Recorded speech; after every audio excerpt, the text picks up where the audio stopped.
একদম সিরিয়াস হয়ে রয়েছে বার্থডে।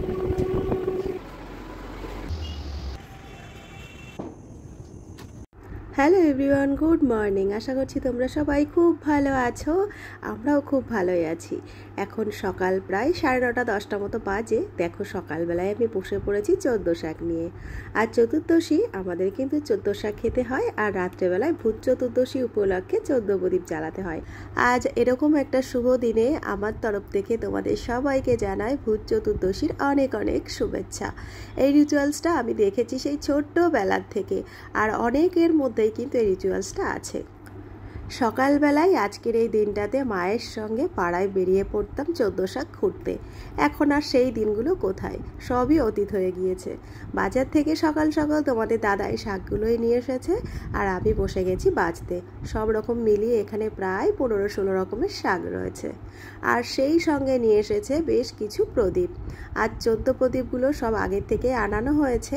এর কারণটা হলো এই প্রদীপগুলো আর এই থালা যেটা দেখতে পাচ্ছ, এগুলো সব মেয়ে ওর বাবাকে বলেছিল যে তুমি সকাল সকাল নিয়ে এসো, আমি এর উপরে পেন্ট করব। তো তাই সে নিয়ে এখন বসে পড়েছে এগুলো সব পেন্ট করার জন্য। 14খানা প্রদীপ আর সেই সঙ্গে একটা থালা। পেন্ট করতে তো কিছুটা সময় লাগবে। চলো কাজটা মেয়ে হাত দিক, পরপর পরপর তোমাদের সঙ্গে সবটাই শেয়ার করব। কত দূর বাবা? এই প্রদীপ এটা লাস্ট, আর থালাটা করবো। স্নান করে আসি তারপর থালা করবো। হ্যাঁ, অনেক বেলা হয়ে গেছে তো। এই দেখো প্রদীপগুলো তো তোমাদের আগেই দেখানো হয়েছে। থালাটা এই যে কালার করেছে, এইটা করব। দাঁড়াও, তুমি কমপ্লিট করে নাও, তারপরেই দেখবো। এখন তো অনেকটা বেলা হয়ে গেছে। এই সবে আমি স্নান সেরে এলাম, আবার তো প্রচুর ঠান্ডা লেগেছে, ওই জন্য একটু তাড়াতাড়ি। ও আচ্ছা, তো মেয়ে এগুলো নিয়ে বসেছে। আর যেহেতু চতুর্দশী লাগবে, 14 প্রদীপ তো আজই দিতে হয় আমাদের, আর 14 শাকও খেতে হয়।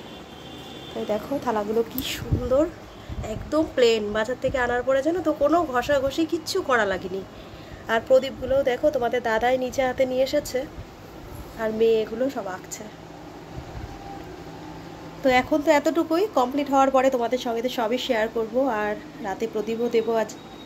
আর সেই সঙ্গে আজ জানো তো রয়েছে এক জায়গায় নিমন্ত্রণ, সেখানেও যাওয়ার আছে। চলো স্নান করে এসো। আর কাল তো আবার বাড়িতে পুজো, বাড়িতে কম বেশি কাজকর্ম করতে হবে, যে বেড কভার ওগুলো পাল্টাবো, সবই করব। চলো মেয়ে এগুলো রেডি করে নিই, তোমাদের সঙ্গে সব শেয়ার করব। কাজের ফাঁকে বারবার মেয়ের ঘরে আসা আর একটু করে দেখা, কতদূর কাজটা হলো, কতদূর কাজটা হলো। ছোটোবেলা থেকে জানো তো আঁকাঝোঁকার উপরে আমারও ভীষণ নেশা ছিল, কিন্তু কিছু জিনিস তো অসম্পূর্ণ থেকেই যায় বলো। আর সবার সমস্ত স্বপ্ন যে সবসময় সম্পূর্ণ হয় সেটাও না, তাই সেটাকেই মেনে নিয়ে পথ চলতে শুরু করতে হয়। তো যেই স্বপ্নগুলো আমার ভেতরে কমই ছিল, মেয়েদের মধ্যে দিয়ে কিন্তু একটু একটু করে পূর্ণ হচ্ছে। এরপরে দেখো এখন বিকেল প্রায় 4:30। বড়জোর আর আমি দুজন মিলে একটু বেরিয়ে পড়েছি, যাচ্ছি একটু পার্লারে। সন্ধ্যাবেলায় আবার নিমন্ত্রণ বাড়িতে তো যেতে হবে। পুজো গেছে পর্যন্ত পরপর পরপর শুধু নিমন্ত্রণই রয়ে যাচ্ছে। তো সেই জন্য নিজেকে একটু সাজানোর জন্য ভুরু তো তুলতেই হবে, তাই বেরিয়ে পড়েছিলাম। রাস্তার মধ্যেই রয়েছে দেখো কত প্রতিমা। কাল তো কালী পুজো, কত প্রতিমা, নানান রকম সাইজের, নানান রকম।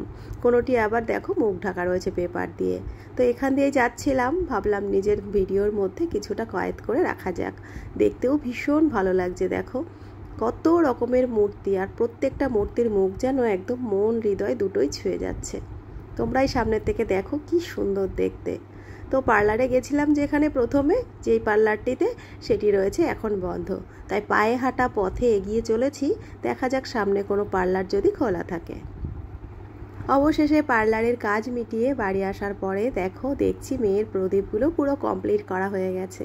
বড়জন আর আমি তো বেরিয়েছিলাম, ততক্ষণে ছোটজন দেখো কমপ্লিট করে রেখে দিয়েছি ওয়ার্ডরোবটার উপরে। যে ফটোটি দেখে মেয়ে থালাটা করেছিল সেটার মধ্যে শুধুমাত্র সাদা কাজ ছিল। মেয়ে নিজের তরফ থেকে হলুদের একটু টাচ দিয়েছে, আর দেখতে দেখো কি অসাধারণ লাগছে। তোমাদের কেমন লাগছে অবশ্যই জানিয়ে যেও। ঘড়ির কাঁটায় সময় বলছে প্রায় 7:30 ছুঁই ছুঁই। আমরাও দেখো রেডি হয়ে গেছি, একটু বেরোবো। ওই যে বেলায় তোমাদের বলেছিলাম একটা নিমন্ত্রণ রয়েছে, আজ যাব আমরা একটা জন্মদিনের নিমন্ত্রণে।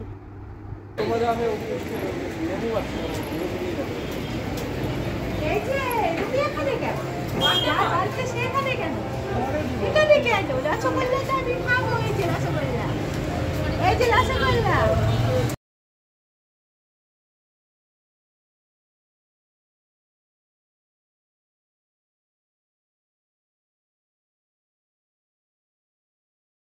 একদম ঢোকার মুখেই আজ আস্তে আস্তে তোমাদেরকে দেখিয়ে দিলাম বার্থডে বয়কে।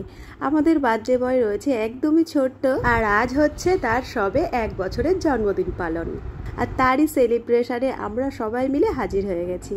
এখানে আসার পরে দেখো আমরা 4 জন বান্ধবী একসঙ্গে দেখা করে অনেক দিন পরে হাসাহাসি গল্প আড্ডায় মেতে রয়েছি। আমাদের ছেলেপেলেরা এসে তারা তাদের মতো রয়েছে, আর আমরা এসে কে কতদিন কেমনভাবে কাটালাম, পুজো কেমন কাটলো, কে কীভাবে শাড়ি পরছি, যেটা সমস্ত বন্ধু বান্ধবীদের একসঙ্গে দেখা হলে হয়ে থাকে। অনেক দিন পরে সবাই সবার মনে কথা বলাতেই ব্যস্ত একেবারে।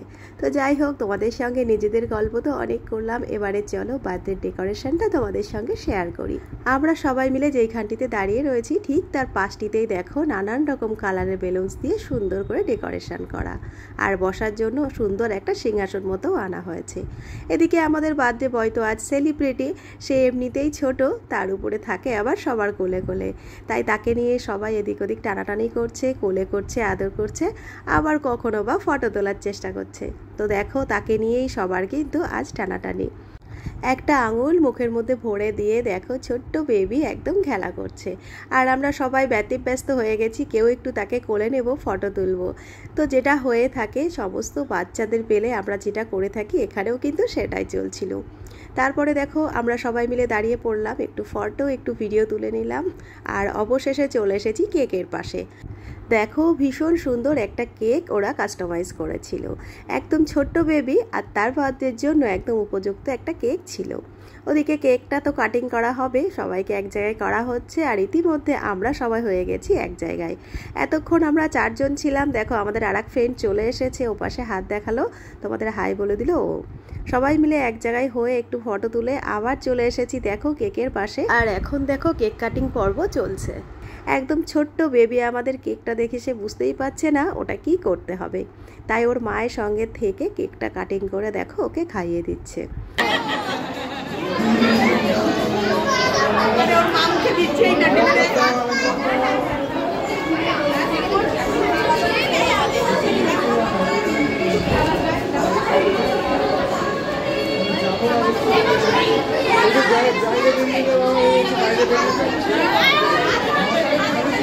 ওদিকে কেক কাটিং পর্ব শেষ, তারপরে আমরা স্টার্টারে যা যা ছিল আজকে চিকেন পকোড়া, কফি আর ফুচকা, সেগুলো খাওয়া দাওয়া করলাম। অনেকটা সময় আড্ডাই আর কি করে টাইম পাস করার পরে দেখো এখন চলে এসেছি মেন কোর্সের এখানে। আর আজকের মেনুতে কি কি আছে চলো তোমাদের সঙ্গে একটু শেয়ার করে দিই। সামনেই মেনু কার্ডটা রাখা রয়েছে, তোমরা একটু দেখে নিও। আজ আমরা সবাই মিলে যেহেতু অনেকে ছিলাম তাই এক টেবিলে আর বসা সম্ভব হয়নি, বাচ্চাদের দিয়েছিলাম আলাদা একটা টেবিলে, এছাড়াও ছেলে বন্ধু যারা যারা আছে তারা বসেছিল আলাদা, আর আমরা বড়রা বসেছিলাম সবাই আলাদা আলাদা। একসঙ্গে সবাই মিলে ডিনারটা কমপ্লিট করলাম এখান থেকে, এবারে বাড়ি ফেরার পালা। আর আজ আবার চতুর্দশী, বাড়িতে যাওয়ার পরে আবার প্রদীপ দেওয়ার পালা। চলে এসেছি আমরা বাড়িতে, আসার পরে একদম জামা কাপড় ছেড়ে ফ্রেশ হয়ে চলে এসেছি ঠাকুর ঘরে। আর আসার পরে দেখছি দেখো বাকি সমস্ত প্রদীপগুলো তোমাদের দাদা জ্বালিয়ে দিয়েছে, এই মাত্র 3টি প্রদীপ রেখে। যেহেতু আমাদের অনেকটাই দেরি হয়ে গেছে আর আজ ভূত চতুর্দশীর প্রদীপগুলোও জ্বালাতে হতো, তাই বাকি প্রদীপগুলো তোমাদের দাদা দিয়ে এই 3টি প্রদীপ মাত্র রেখে দিয়েছে। তো ভেবেছিলাম তোমাদের সঙ্গে সমস্ত প্রদীপগুলো জ্বালিয়ে একেবারে শেয়ার করব। তো আর কিছু করার নেই, কেন শেয়ার করতে পারলাম না সেটা তো তোমাদের সঙ্গে বললামই। তো যে কটা প্রদীপ আছে চলো জ্বালিয়ে ঝটপট দিয়ে দিই। এখন যেমন আমরা প্রদীপ বাজার থেকে কিনে এনে সুন্দর করে নিজের মন মতো আঁকিয়ে ঝুঁকিয়ে তারপরে প্রদীপগুলো জ্বালাই, আর আমরা যখন ছোট ছিলাম তখন কোথায় এইসব, আমার মা জানো তো বাড়িতেই কাঁচা প্রদীপ বানাতো, সারা দুপুর রোদের পরে যতটুকু শুকোতো ততটুকুর পরেই কিন্তু আমরা আবার এরকম প্রদীপের মধ্যে সলতে তেল দিয়ে জ্বালাতাম, আর খুব সুন্দর জ্বলতোও জানো তো। তখন যেন মনে হতো না যে প্রদীপ কোনোদিন কিনে জ্বালাবো। তো সময় অনেক কিছুই শিখিয়ে দেয়, এখন সেভাবে প্রত্যেকের বাড়িতে মাটিও থাকে না, আর বাড়িতে এরকমভাবে প্রদীপ বানিয়ে জ্বালানোও হয় না। তো এরকম অনেক ছোট ছোট স্মৃতির কথা কিন্তু মনে পড়ে যায়, আর ভিডিওর মাধ্যম দিয়ে তোমাদের মধ্যে শেয়ার করি। এবারে চলো দেখো সারা পাড়াটা আজ আলোয় আলোয় সেজে উঠেছে আর দেখতে কত সুন্দর লাগছে, আর সেই সঙ্গে এই ছোট্ট প্রদীপের আলোগুলো। চলো তাহলে আজকের ভিডিওটা তাহলে এখানেই শেষ করছি। সবাই খুব ভালো থেকো, সুস্থ থেকো। দেখা হচ্ছে পরের আরেকটি নতুন ব্লগে।